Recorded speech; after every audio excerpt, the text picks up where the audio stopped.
really have to go to church? Yeah. Sometimes, you know, the PJs just feel a little bit extra cozy, and the French toast is a little extra syrupy, and the comics are a little extra funny on Sundays. And besides, we know that God is with us wherever we're at, so certainly God is at home with us too, right? And we learn in church that we can pray wherever we want to, and God hears us. So certainly God hears us at home when we pray, right? Yeah. So we have to wonder, does it really matter if we go to church? So, we'll think about that more in just a minute, but I'd like us to play a game first, okay? So, I'm going to ask a question, and if the answer is yes for you, I'd like you to stand, or if that's a little bit difficult, then you can just raise your hands, okay? All right, so put on your listening ears. You ready? Here's the first question. Are you sitting near someone who you normally only see at church? You gonna stand or you gonna raise your hands? Okay, all right. Then you can sit down. All right. All right, here's the next question. When you come to church, is there someone you always look forward to seeing? Come on, you heathens. Okay, good. All right, sit down. One more question. Do you have a good friend that you know because of this church?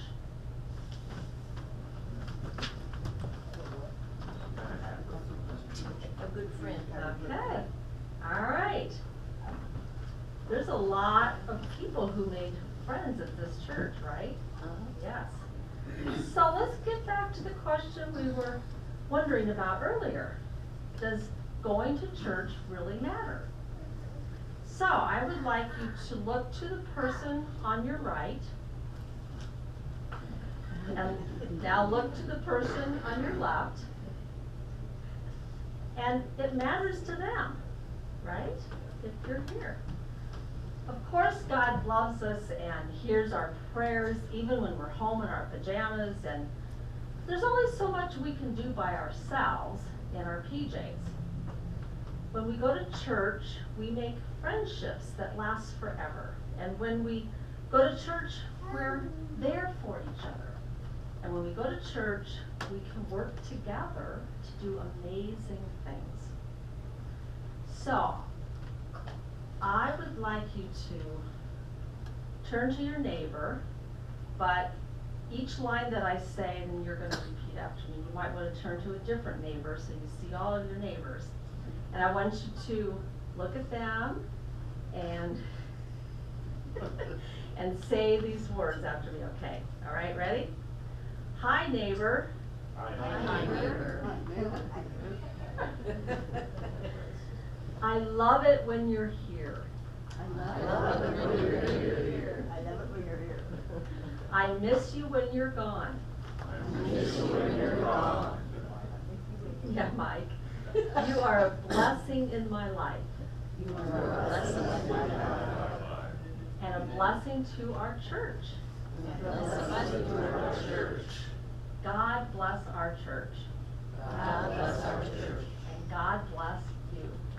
God bless you. Amen. All right, good job. Well, let's see, this is the end of February, isn't it? So this is our last week for our food pantry donations for our quarters. So our quarters will go to the Anamosa and the Mechanicsville food pantries for January and February. So who would like to see if there are any quarters out there? Look, there you go. Oh, okay. sing our thank you song. Good job. Thank you, Jesus, amen. Thank you, Jesus, amen. Thank you, Jesus, amen. Thank you, Jesus, amen. Thanks for giving, amen. Thanks for giving, amen. Thanks for giving, amen. Thanks for giving, amen. Thank you, thank you. Yeah, just can't quite at the top. That's good, so. Okay, get ready. I brought some cake. Don't be a free guy, you gotta work for it. That's right. Here, you go. Tom, you can't get them changed though. Give the cold that. All right. Well, as Lynn is so graciously putting our quarters in the quarter tube for us, I invite you to stand as you are able for our next hymn, How Great Thou Art, page 77.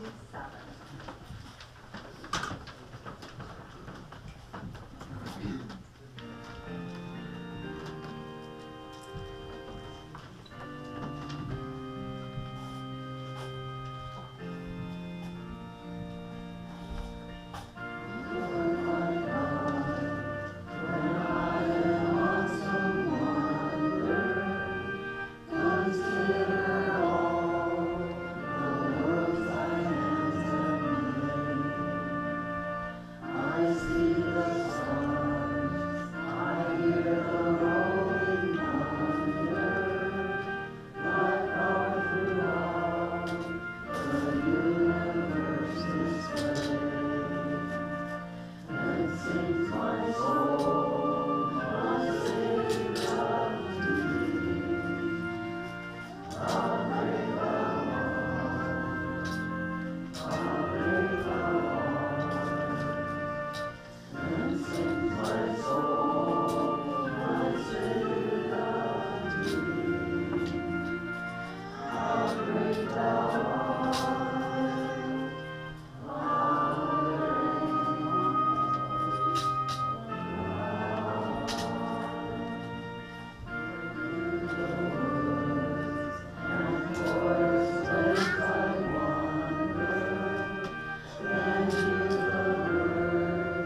Sometimes you get it right, that's all I can.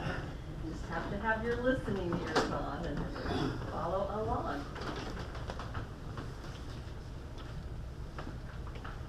Well, our gospel lesson today is from Matthew 17, verses 1 through 9.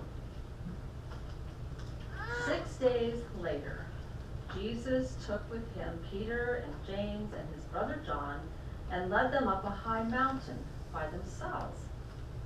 And he was transfigured before them, and his face shone like the sun, and his clothes became dazzling white. And suddenly there appeared to them Moses and Elijah talking with him. Then Peter said to Jesus, "Lord, it is good for us to be here. If you wish, I will make 3 dwellings here, one for you, one for Moses, and one for Elijah." While he was still speaking, suddenly a bright cloud overshadowed them, and from the cloud a voice said, "This is my Son, the beloved. With him I am well pleased. Listen to him." When the disciples heard this, they fell to the ground and were overcome by fear. But Jesus came and touched them, saying, "Get up and do not be afraid." And when they looked up, they saw no one except Jesus himself alone. As they were coming down the mountain, Jesus ordered them, "Tell no one about the vision until after the Son of Man has been raised from the dead." This is the word of the Lord. Thanks be to God. Let us pray. Gracious and merciful God, may the words of my lips and the meditations of all our hearts be acceptable in your sight, O Lord, our strength and our Redeemer. Amen. Today, we come to the end of the Epiphany season in the church. And it ends with the story known as the Transfiguration of Jesus.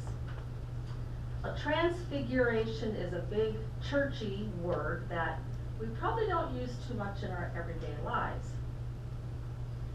And we really don't know what happened that day when Jesus took Peter, James, and John up on the mountain, except that Jesus was lit up like the sun, and 2 men, Elijah and Moses, who had been gone for hundreds of years, were standing before them, and they heard God's voice speak through a cloud. And Matthew tells us that when they heard God's voice, the disciples were scared out of their wits. They threw themselves on the ground and buried their faces in the dirt so they wouldn't have to see or hear anyone. So have you ever felt like that? Have you ever felt so scared that you just wanted to close your eyes and stick your fingers in your ears and not see or hear anything? Well, it was right about then that Jesus tapped him on the shoulder and said gently, "Hey, it's okay. Get up. You don't need to be afraid." And when they looked up, all the bad stuff had gone away, and only Jesus was standing there.